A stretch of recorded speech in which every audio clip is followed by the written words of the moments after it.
Muy buenos días, es un gusto recibirles con las primeras noticias de TV Ciudad en esta jornada de martes que se presenta muy fría en Capital. El saludo cordial a quienes nos siguen por Uniradio, la radio de la Universidad de la República, 107.7 de FM, por señal abierta, 6.1, por YouTube y por tvciudad.ui.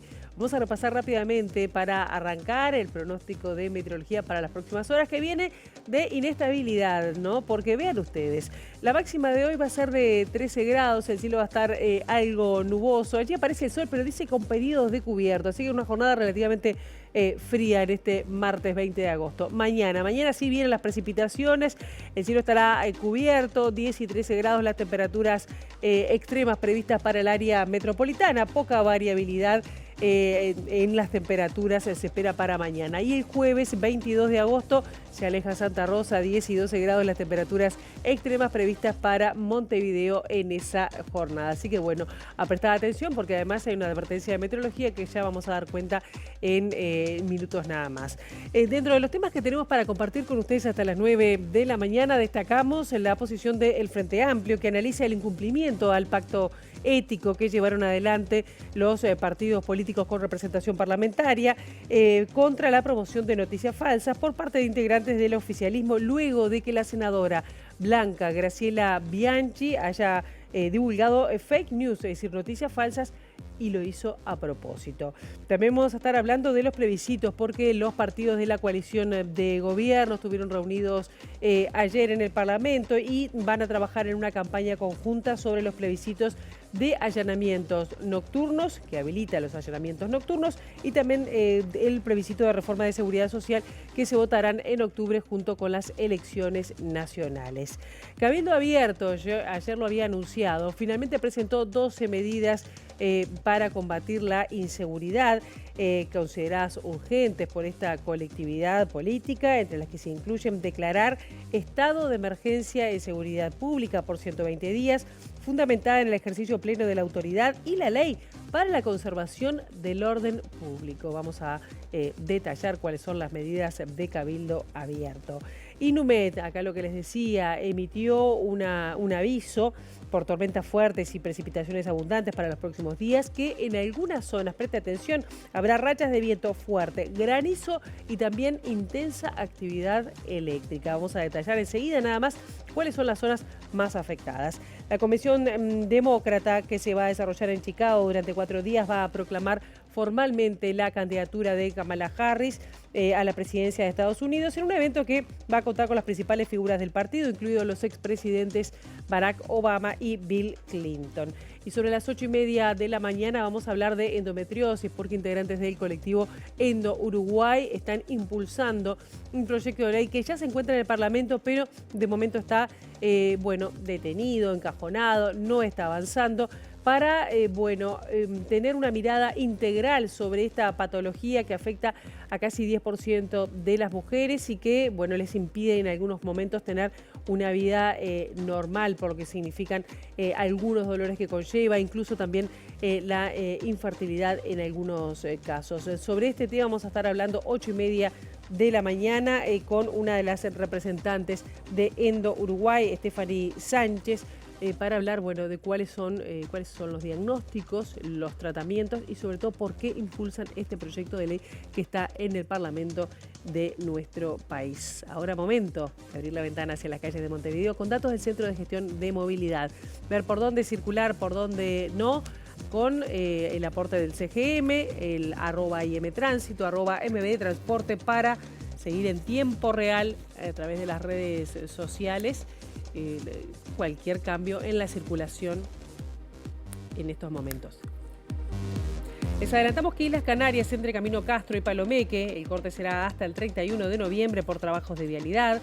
Ciudadela, entre Piedras y Cerrito, el corte será hasta las 2 de la tarde. Guaná, entre Jackson y Eduardo Acevedo, hasta las 5 de la tarde. Y Grito de Ascencio, entre Boulevard Artigas y Guarino Fletcher, el corte será hasta las 5 de la tarde, pero se va a extender hasta el 23 de agosto.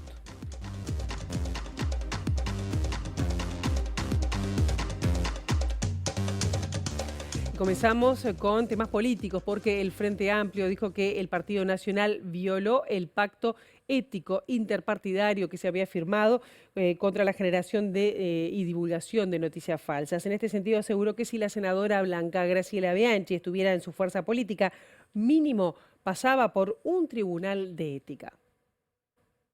Todos los partidos, los presidentes de todos los partidos, a iniciativa de APU, firmamos un documento contra las noticias falsas, con la lógica de eliminar de la campaña electoral las noticias falsas. Y lo primero que nos sucede es varias noticias falsas. Nosotros tuvimos que atravesar el episodio de Romina Celeste denunciando al candidato Orsi.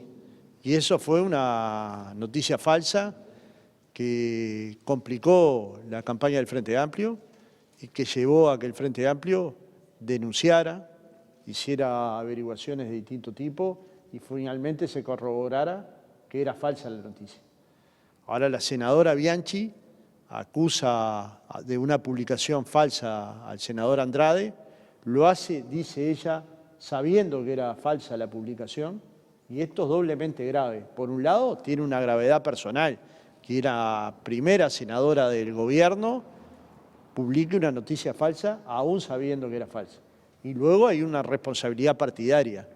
¿Cuál es el papel entonces que Bianchi tiene en esta campaña? ¿Mentirle a la gente? ¿Engañar a la gente?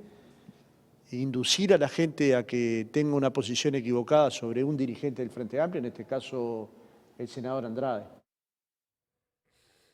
Y sobre este tema del senador Blanco, Jorge Gandini dijo que el Partido Nacional no violó ningún acuerdo, que fue una publicación personal de la senadora Bianchi y que ella, como se sabe, tiene su estilo personal. Sabe el Frente Amplio que el Partido Nacional no violó ningún acuerdo. Si hay alguien que en su cuenta personal usa una noticia en conocimiento que es falsa para generar un tuit propio, bueno, se tiene que hacer responsable. Pero esto lo hizo el partido y no se puede hacer responsable y cargo de lo que cada uno hace. También es verdad que el partido no se solidarizó ni respaldó esa expresión de la senadora, que con todo respeto sabemos que tiene su estilo y explicó por qué lo hizo. Y vamos ahora a números, porque la encuestadora Factum establece que la fórmula presidencial del Frente Amplio derrotaría a la fórmula del Partido Nacional ante un eventual balotaje. Según el sondeo, en ese escenario, la diferencia a favor de la dupla opositora sería de 4%.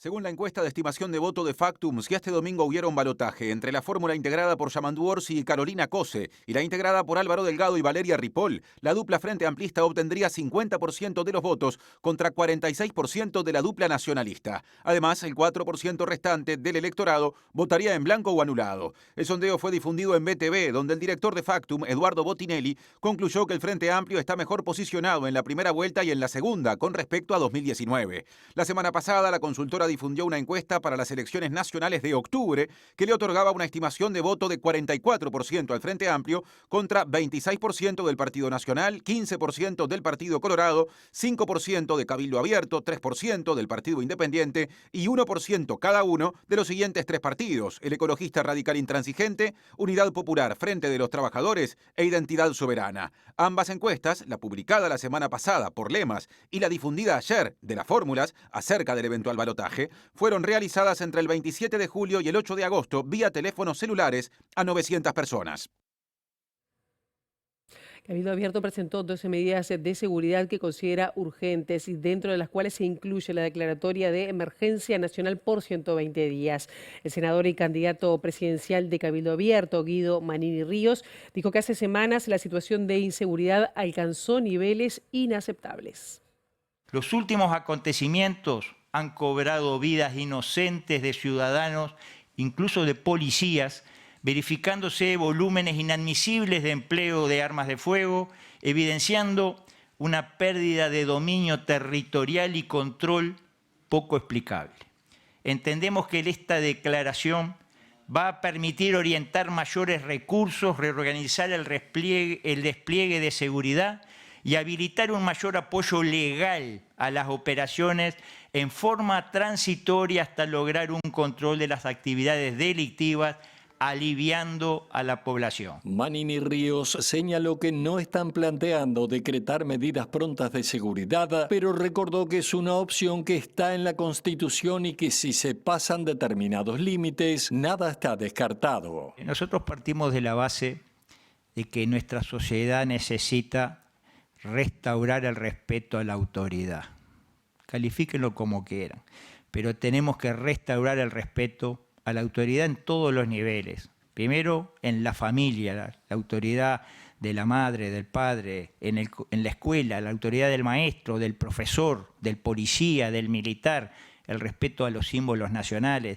Esa es la forma de que se empiece a respetar las normas de convivencia y esa es la protección que tienen los más débiles de nuestra sociedad.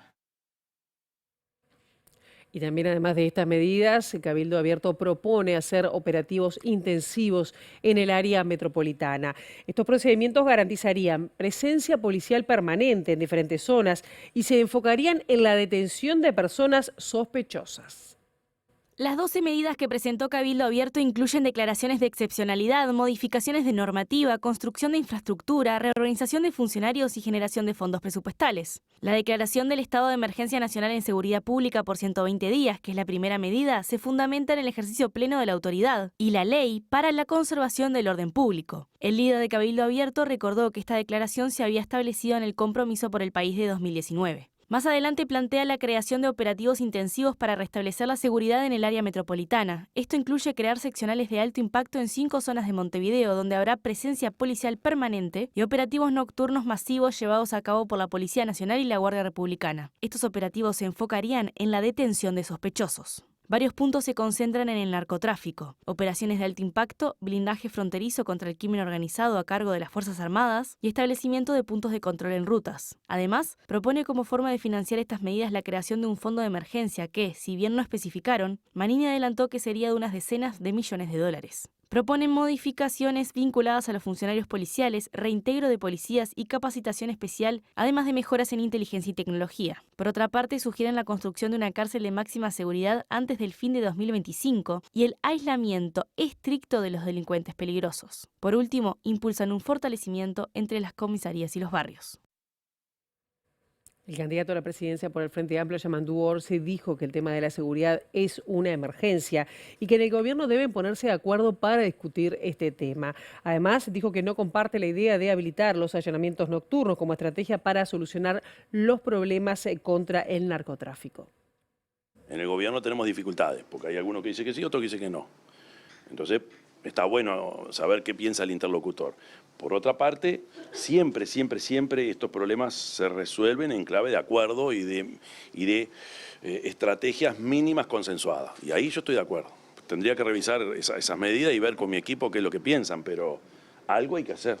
Y hay que hacerlo ya, no hay que esperar las elecciones. Si le pone una etiqueta de que es emergencia, que no es, yo creo que hay un emergente ahí que está complicado y que tiene que ver fundamentalmente con los homicidios y con la violencia que hay en la sociedad. ¿Hay que entrar con más fuerza en los barrios? Hay que tener presencia en los barrios. En este sentido, los allanamientos nocturnos, ¿cómo lo ve usted? Usted se ha manifestado en contra, pero ¿qué puede pasar en el Frente Amplio que todavía no tomó una posición como partido para el plebiscito? Yo me he manifestado en contra del camino de cambiar la Constitución. Esta discusión viene de la época del Frente y escuché incluso a Bonomi en un momento encontrarle una salida o proponer una salida, que tiene que ver con una ley interpretativa de qué se considera un hogar. Yo cuido mucho eso de ir hacia la Constitución o de plantear la solución o la bala de plata para solucionar los problemas del narcotráfico. No, no lo resuelve. Pero sí puede ser algo a estudiar. Ahora, tocar lo que está establecido en la Constitución como derecho, en realidad me parece que no es necesario. Y desde el Frente Amplio cuestionaron que Cabildo Abierto, como integrante del gobierno, haya propuesto estas medidas de seguridad. En este sentido aseguran que hay un desgobierno y que Cabildo Abierto debe hablar con el Partido Nacional. El gobierno le plantea al gobierno colocar la emergencia en la seguridad pública, a lo que el gobierno le responde que los datos han mejorado en rapiñas, en hurtos y en un porcentaje muy menor en homicidios. Entonces tenemos un desgobierno, ¿no? Cuando estas cosas pasan hay un desgobierno. Manini no conversa con el Partido Nacional, no conversa con el Partido Colorado.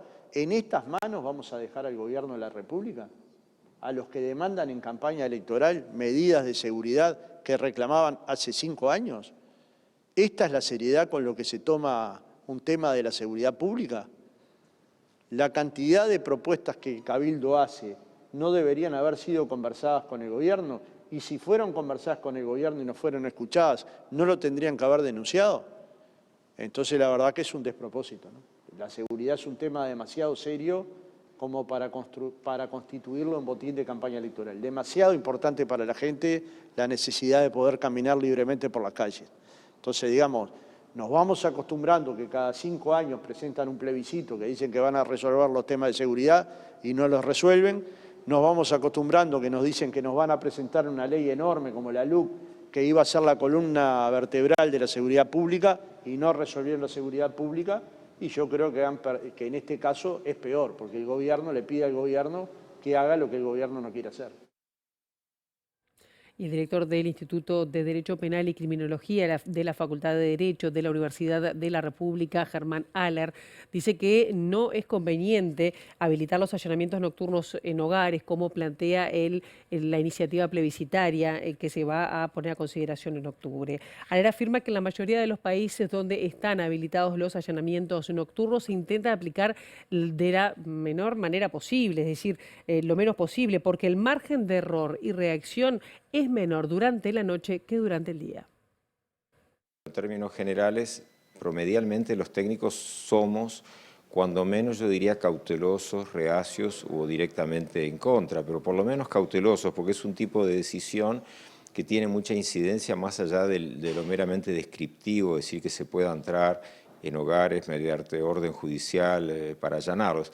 Es mucho más, es un avance importante desde el punto de vista de la invasión de la privacidad de las personas, en lo que hay que tomar en cuenta que los allanamientos no siempre derivan en que haya una persona ni detenida, ni que se hallen elementos que lo vinculen a delitos, que pueden ser allanamientos bien dispuestos, pero que luego se cercioran de que no había nada, y ese tipo de cuestiones pueden producir daños. Entonces, es legítimo plantearlo, pero no concuerdo en lo personal con que se incremente la posibilidad del allanamiento a la noche, cuando es verdad que en muchos países, un argumento fuerte de quienes sostienen la tesitura opuesta de la que pienso yo, en la mayoría inmensa de los países está, pero hay que verlo desde otra perspectiva. ¿Qué pasa en los países que lo tienen?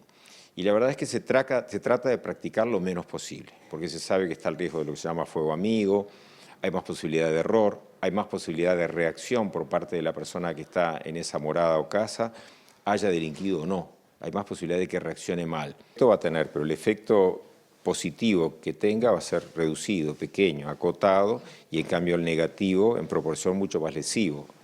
Pero no haciendo tremendismo ni cuestiones drásticas, simplemente observando lo que pasa en otros países.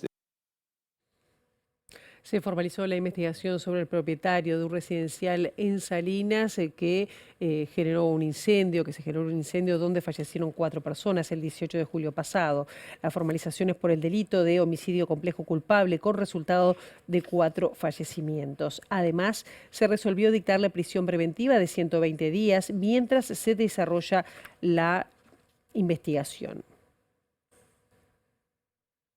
Ayer hubo actividad en el Parlamento y no necesariamente de parlamentarios, porque hubo una reunión con representantes de la coalición multicolor que se reunieron para hablar sobre campañas y van a unificar las campañas de cara a los plebiscitos que hay en octubre. Respecto a esto, al plebiscito impulsado por el PIT-CNT de reforma previsional, esperan informes técnicos de especialistas en seguridad social y pedirán entrevistas con las cajas paraestatales.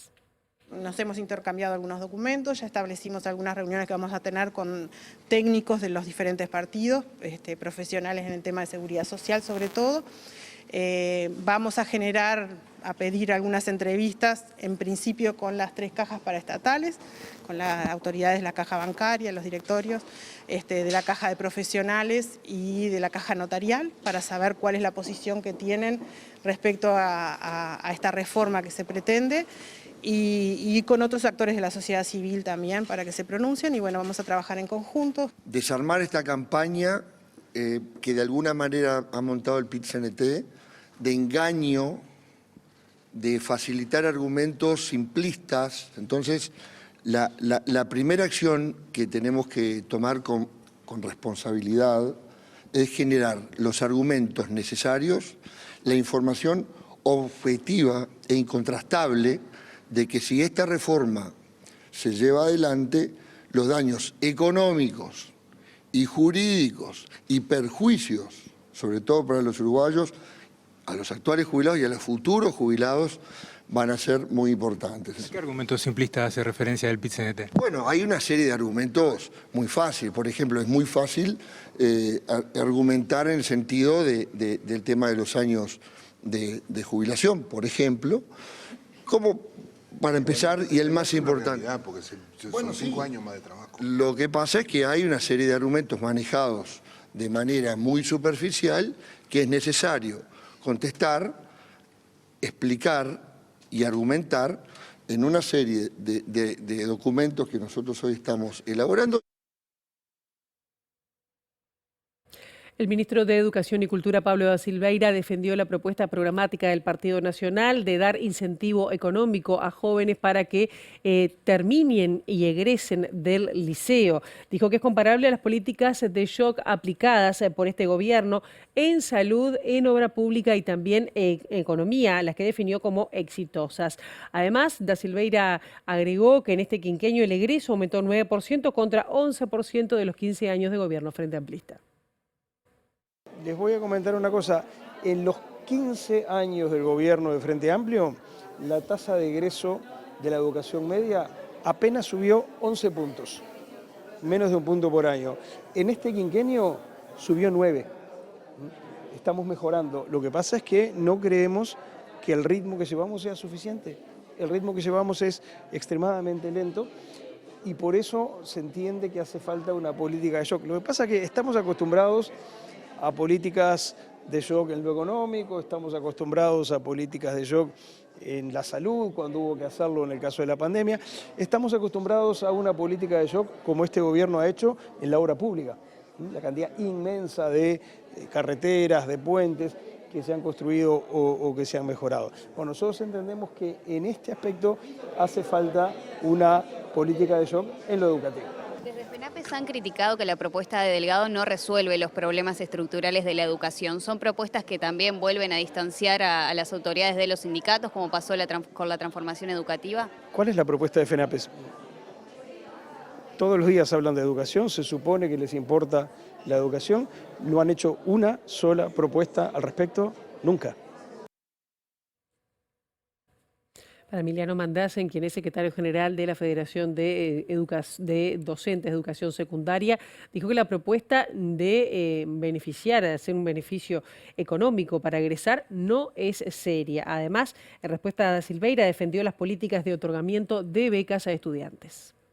Hay documentos claros con muchas propuestas. Por ejemplo, programas de becas, los hemos planteado hace décadas. Por ejemplo, todo el tema de apoyo a los estudiantes por asignatura, también lo hemos planteado. Lo que pasa es que el ministro es una persona que no puede justificar el desastre que han hecho con la educación, por ejemplo, recortando más de 300 millones de dólares del presupuesto educativo en este periodo. El otro desastre es, acaba de decir que subió la tasa de egreso a 9%, lo que no le dice a la población es que desreguló el régimen de pasaje de grado. O sea, todo el mundo pasa, no hay exámenes y los procesos de evaluación establecen un claro debilitamiento de los procesos de aprendizaje. Mandasen se refirió a la propuesta de Delgado de otorgar $6.000 a los estudiantes de los quintiles de ingresos más bajos para que culminen la educación media. Becas bien llevadas adelante, donde se acompañen los procesos, donde además demos una discusión de un acceso claro a la salud, a la vivienda, a la cultura.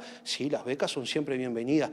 No esto que lo fueron emparchando con el correr de los días y dicen que ahora le van a poner educación financiera a los gurises. Claro, la educación financiera, si uno mira el programa, es aprender a administrarte porque sos pobre, porque te administras mal, no porque la sociedad es sumamente desigual. Son poco serios, leen poco. Tienen que informarse más y ser más serios. Cuando quieran confrontar con FENAPES, que confronten a otro nivel. Y surge polémica sobre el destino anunciado en el predio donde se encontraba la Facultad de Veterinaria, allí en el Buceo. Con este tema está nuestra compañera Juliana Perdomo. Juliana, muy buenos días, bienvenida.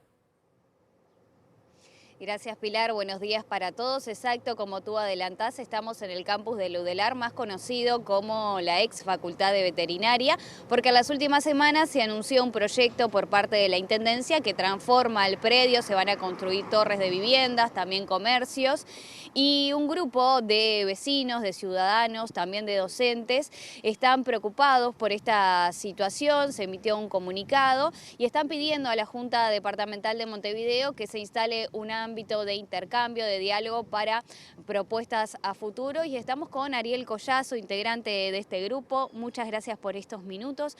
Bueno, ¿cómo ven este proyecto? ¿Qué evaluación hacen de lo primero que se conoce?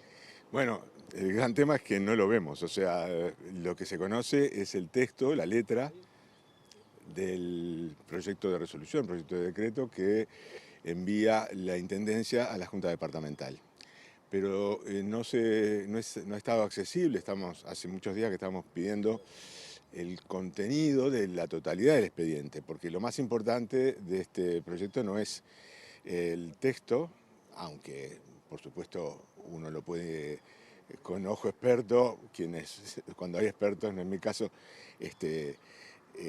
analizar, encontrarle un montón de contradicciones. Lo importante es la información gráfica y sobre todo los estudios de impacto previos que se hicieron. ¿Preocupa que no se el valor patrimonial de este predio? Bueno, desde luego que si yo tengo 6 hectáreas de área, 6 hectáreas verdes, ¿no? Vegetales, que conectan con las otras 2 que hay en esta zona, que alojan además edificios patrimoniales, y voy a construir 7 torres y a fraccionarlo y a permitir circulación vehicular y demás, evidentemente esto va a verse muy afectado. De repente la Intendencia y la UDELAR tienen una justificación muy amplia, han hecho estudios durante mucho tiempo, no lo sabemos.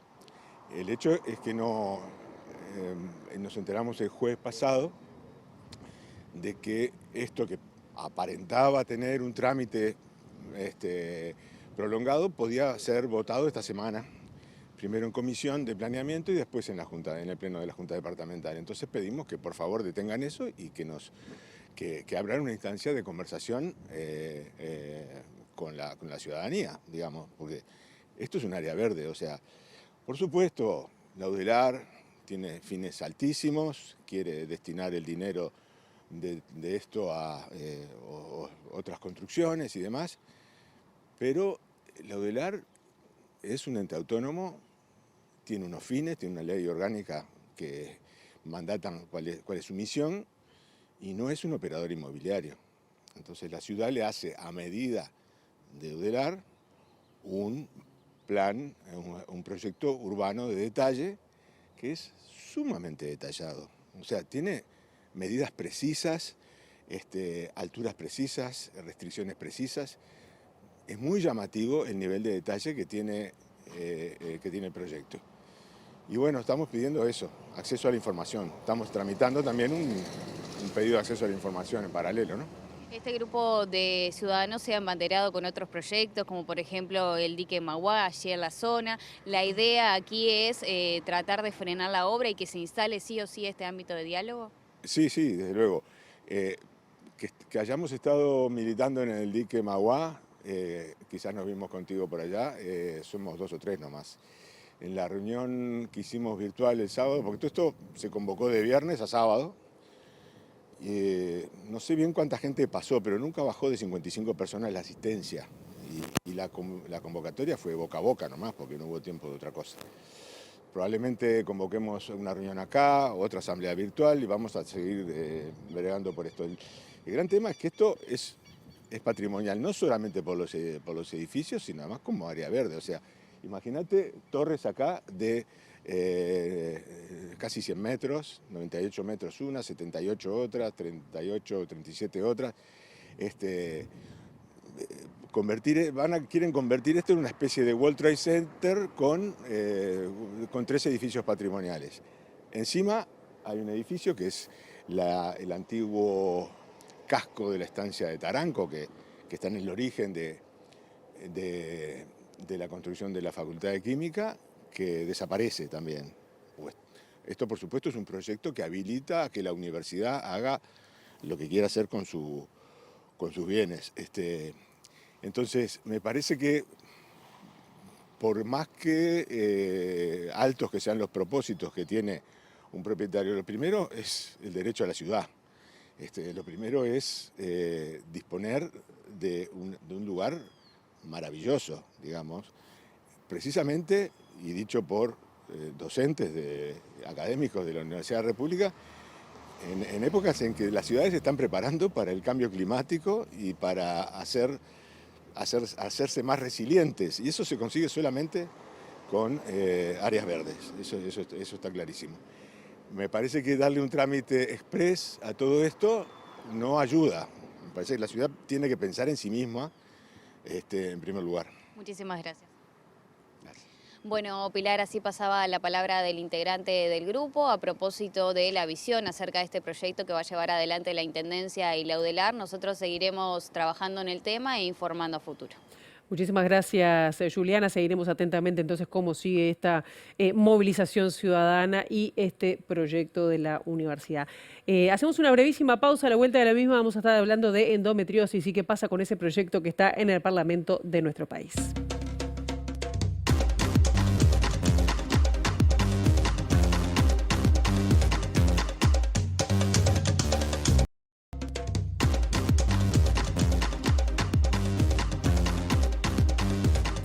En este segundo bloque de MD Noticias vamos a hablar de un tema de salud y que involucra a muchas mujeres en nuestro país, como es la endometriosis. El colectivo Endo Uruguay está impulsando que se lleve a término un proyecto de ley que se encuentra en estos momentos en el Senado de la República que habilitaría la posibilidad de diagnóstico precoz, tratamiento para quienes padecen esta patología. Para hablar de este tema estamos recibiendo a Stephanie Sánchez, integrante del colectivo Endo Uruguay. Stephanie, gracias por estos minutos. Muchas gracias a ustedes por el espacio. Vamos a hablar primero de qué se trata la endometriosis, esta patología que en principio afectaría una de cada 9 o casi 10 mujeres en nuestro país. Exacto. El 1 de cada 9 viene por unos estudios recientes, pero a nivel general se dice 1 de cada 10. Nosotros como colectivo, que tratamos de ser lo más inclusivo posible, hablamos de 1 de cada 9 personas nacidas con útero. Es una enfermedad que se declara crónica, multisistémica porque afecta a todos los órganos, inflamatoria. Esas son como las características. ¿Qué hace esta enfermedad en nosotras? Es un tejido que es similar al que nosotras menstruamos, ¿sí? El tejido de la capa más interna del útero. Bueno, se encuentra este tejido que es similar por fuera de todos los órganos. La zona más común donde se encuentra es en la pelvis, pero se ha encontrado en todos los órganos del cuerpo, cerebro, pulmones, hay casos como realmente críticos. Esta patología genera ese tejido que está ahí afuera, un cuadro como inflamatorio y va con el mismo ciclo de las hormonas del periodo menstrual. O sea que se engrosa, sangra, pero en realidad no tiene para dónde sangrar, se va acumulando. Eso va generando adherencias que son como telarañas en la parte pélvica, por ejemplo, focos que quedan como recubriendo la parte exterior de los órganos. Y bueno, y como actúa con las hormonas, tiene toda esa variación, pero claro, no tiene salida. Claro. ¿Y qué síntomas?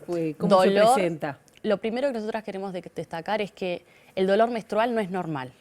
Siempre venimos como que la menstruación duele, que sí, que a mi madre le dolió, a mi abuela, a tu tía. Bueno, una cosa es una sintomatología del segundo día, que estás incómoda, pero que te deje tirada de cama, que te cueste ir a trabajar, que te cueste ir a estudiar, eso no es normal. Después, depende de dónde está alojada, es la sintomatología. Yo, por ejemplo, tenía en la parte del intestino, entonces tenía problemas para ir a movilizar. Para ir al baño. Exacto, entonces tenía estreñimiento o diarrea, como alternado, pero extremas. Si lo tenés en la vejiga, puedes tener complicaciones urinarias. Puedes hacer como cistitis recurrentes o infecciones urinarias, entonces también viste como el diagnóstico cuesta llegar. El pulmón puede ser como que te cueste un poco respirar, como que sientas presión con los periodos menstruales. Es como bastante amplio, por eso se dificulta mucho el diagnóstico. Pero o sea, ¿se presenta solo mujeres? Es decir, ¿los varones no tienen este tipo de tejidos que se le adhieran? No, porque hay algunos casos muy, muy pequeños que se ha encontrado en algunos niños, porque todavía no se sabe por qué nos pasa, pero hay una teoría que es por la parte de los conductos mullerianos, que parece que en el desarrollo estos tejidos migran y llegan a otras partes del cuerpo. Claro, ¿y qué tratamientos hay? ¿Hay un diagnóstico precoz? Porque leí que había hasta 7 años de demora en conseguir un diagnóstico. Bueno, ¿Esto es así acá en Uruguay? Sí, ¿O es mira, más? yo por ejemplo empecé a menstruar más o menos 12, 13 años y me diagnosticaron con 27. Son una cantidad de años y una cantidad de médicos que pasé, porque gastroenterólogo, urólogo, medicina general, internista, todos porque 15 años, ¿no? Todo el mundo se paseó, tipo, no es para mí, no es para mí, o me trataban por tal cosa, pero en realidad nunca habíamos llegado a un diagnóstico. ¿Hay gente que detecta que está especializada en endometriosis? Bueno, en hay Uruguay? pocos profesionales que tienen conocimiento de la patología y se informaron por su cuenta. No está tan en la carrera de ginecología, no está así como una parte muy esencial de la endometriosis. Entonces, a menos que sea curiosidad del médico, o no hay tanta ¿Y información. qué tratamientos hay una vez que te lo detectan? Bien, el tratamiento general es hormonal. Nos tratan de bajar los estrógenos, porque eso es lo que hace que el ciclo del periodo menstrual varíe, claro. Exacto, entonces nos tratan de bajar los estrógenos. Eso trae consecuencias a nivel óseo, bueno, un montón de cosas, pero bueno, ese es el principal tratamiento como base, bajar los estrógenos para que todo ese ciclo no ocurra. También está como paliativos como fisioterapia, y el diagnóstico en sí se llega más que nada por la paroscopía, que es una cirugía donde se hacen 3, 4 puntitos, entran al abdomen y revisan ahí lo que hay y sacan muestras. Entonces, al sacar muestras de ese tejido es que ellos pueden corroborar, porque en anatomía patológica dice, bueno, sí, está el tejido. Pero si no, con el diagnóstico de imagen acá es como poco probable de poder diagnosticarlo bien. ¿Por qué? Porque es confusa, es un tejido que está por fuera de los órganos, entonces a menos que esté muy grueso, es difícil de verlo. ¿Y cuánto se estima cuántas mujeres están padeciendo esta? 150.000, es un 10%. ¿150.000 en Uruguay? Sí. Y esas son las que consideramos del 1 de 9 diagnosticadas. Para nosotras hay un montón de gente que no está diagnosticada y ese número puede subir. Porque vos decís que tenés dolor menstrual o que tenés, no sé, infecciones urinarias recurrentes asociadas con el periodo y no se toma tan lineal. Entonces, por ejemplo, a mí me pasó que me trataron por colon irritable, infecciones urinarias, cistis, o sea, y no llegaba, siempre me pasa, o sea, llegó un momento de tener una caja así de medicamentos y yo digo, ¿pero qué tengo? Porque en realidad estamos solucionando cosas. ¿Y cómo se soluciona? ¿Está cubierto además el tratamiento acá en Uruguay? O sea, nos dan hormonas y son variadas, porque para todas nos sirve lo mismo. O sea, a cada una nos va funcionando distintas pastillas hormonales. Eso no están cubiertas, la mayoría no están cubiertas porque son un poco especiales las pastillas, por eso también es que lo pedimos en la ley. Y después el tratamiento como más cercano a una cura, porque no tiene cura, es una cirugía de excisión. Es una cirugía que quita el tejido como de raíz. Entonces vos quitas toda la parte del órgano dañado. Si acá en Uruguay por lo general que se hace es como lo superficial. Entonces ese tejido que quedó ahí abajo, que no lo quitaste del todo, sigue generando nuevos estrógenos. Te quería preguntar también sobre la situación de las mujeres que quieren ser madres, que muchas veces... Es muy complicado con la endometriosis. A veces se detecta allí, que no pueden tener familia. Exacto, son como dos caminos, vamos a decir, a niveles generales por las que llegamos al diagnóstico. Las que venimos del dolor, un camino largo de dolor, y las que han intentado la maternidad, que han intentado hacer tratamientos in vitro y de repente por esos estudios que les precisan para empezar esos tratamientos es que ven como las trompas tapadas y ahí, bueno, y estos proyectos, yo vi que había 2 proyectos, uno en diputados, uno en el Senado que abordan este tema. ¿Ustedes cuáles están impulsando y por qué? Bien, nosotros estamos impulsando el del Senado. Es un proyecto que hicimos de pacientes para pacientes. Es un proyecto inclusivo que busca cubrir todas las necesidades que tenemos como pacientes, como son los tratamientos bonificados, los estudios de imagen bonificados, que las cirugías no tengan el costo que tienen ahora, depende de la mutualista, el costo es bastante elevado, que se capacita a los profesionales, que se eduque desde las primeras etapas de menstruación, de las primeras, ¿no? Como para que la gente sepa que el dolor no es normal, que estar atenta a ciertos síntomas. ¿Y por qué no sale adelante este Nosotros proyecto? estamos en un año complejo, ¿no? Un año electoral. Entonces, también entendemos que hay poco tiempo para esto, porque mientras que estuvo las elecciones internas, también hubo un tiempo de que no se sesionó. Actualmente hoy tendría que sesionar la Comisión de Salud y no estaba citada.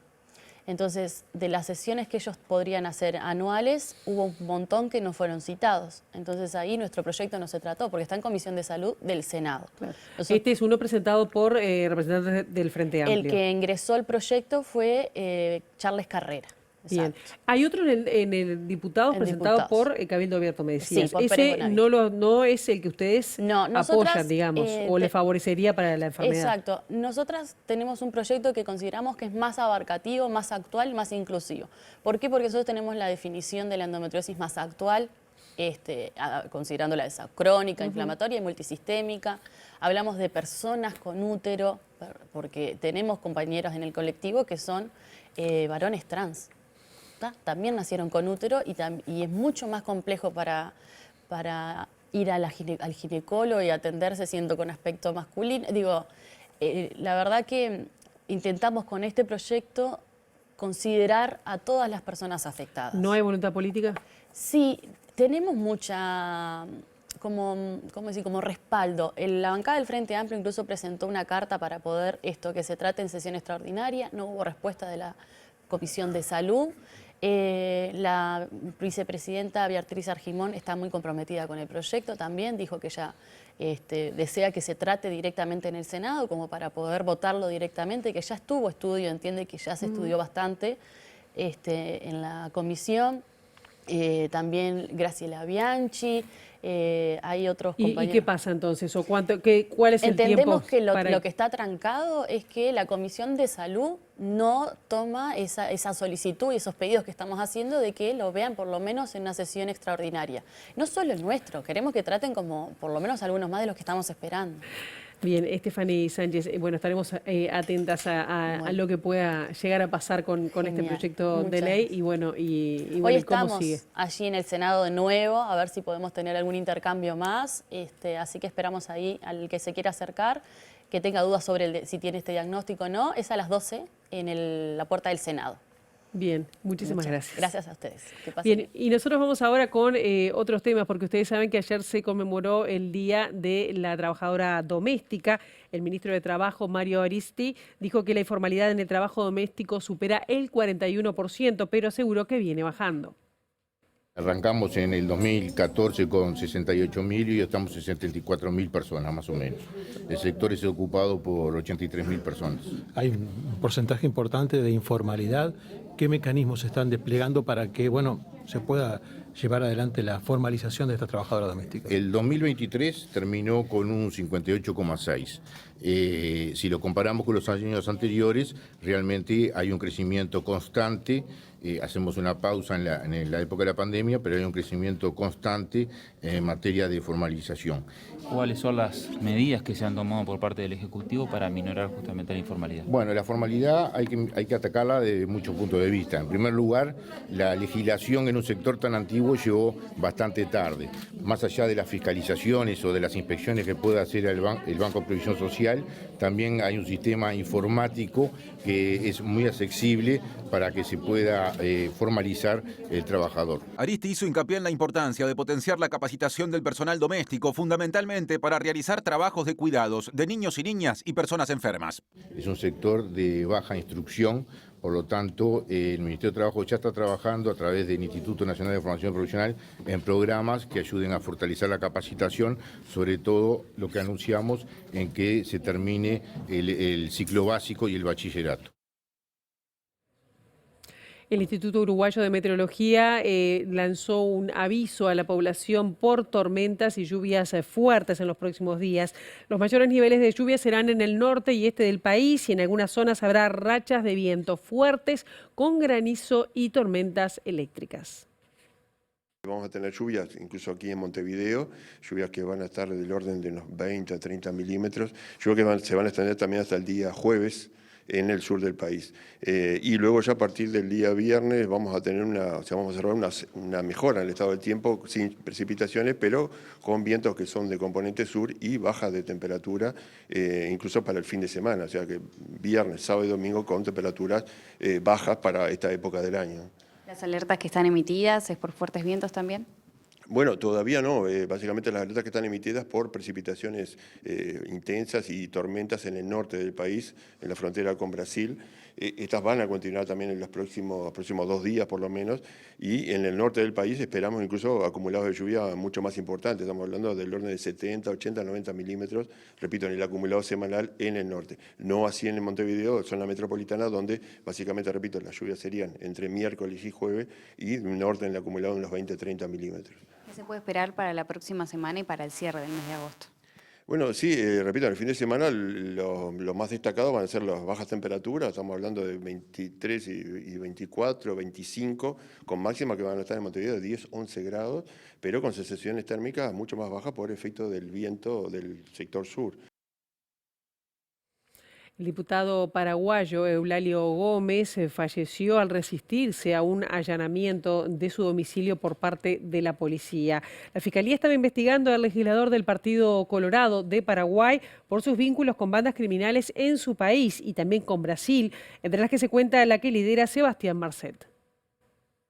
Si bien la Fiscalía paraguaya ya investigaba al diputado colorado Eulalio Gómez del sector del expresidente Horacio Cartes por sus presuntos vínculos con el narcotráfico, una nota publicada el 1 de febrero de 2024 por un medio brasileño expuso su nombre públicamente. La información indicaba que en diciembre de 2023 y gracias a los oficios de Gómez, el narco brasileño Ronaldo Méndez Núñez del Comando Vermelho evitó ser detenido por la policía paraguaya a pedido de su par brasileña. Las autoridades de Paraguay confirmaron la versión y desde entonces el cerco sobre Gómez comenzó a estrecharse al punto que el Parlamento analizaba iniciarle un juicio político. Habría sido el segundo legislador cartista enjuiciado en pocos meses, luego de Erico Galeano, que ya se encuentra imputado en la causa Ultranza Pi por sus nexos con la banda de Sebastián Marcet y el paraguayo Miguel Insfrán. El diputado Gómez también fue vinculado al grupo de Marcet a raíz de un operativo de la policía paraguaya en septiembre de 2019, siguiendo la pista del líder del Comando Vermelho en Paraguay, Jorge Teófilo Zamudio González, alias Zamura. En ese contexto se allanó el aeródromo en la zona de Pedro Juan Caballero, incautando 8 aeronaves, 5 de ellas del grupo de Marcet e Insfrán. Ese operativo estuvo a cargo del fiscal Marcelo Pecci, a la postre asesinado en Colombia en 2022 y es señalado como el inicio de la operación Ultranza, por la cual hoy Marcet está prófugo de la justicia paraguaya.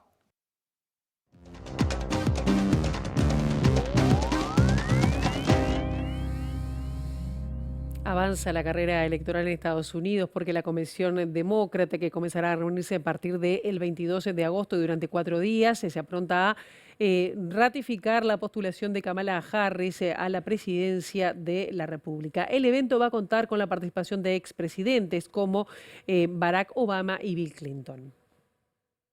Kamala Harris se prepara para aceptar su nominación presidencial rumbo a las elecciones de noviembre en medio de un ambiente de celebración en el seno demócrata que desarrolla a partir de hoy su convención en Chicago y que verá desfilar a figuras de importancia del partido a lo largo de los 4 días del evento. El primer día de la convención tendrá como figura al actual presidente estadounidense Joe Biden, quien se prepara para afrontar quizá el acto de despedida simbólico de su partido, rodeado de algunos de sus allegados políticos más relevantes de su trayectoria, en un evento que también contará con un desfile de personalidades políticas, artistas e influencers de redes sociales que le expresan su apoyo a la candidatura de Kamala Harris.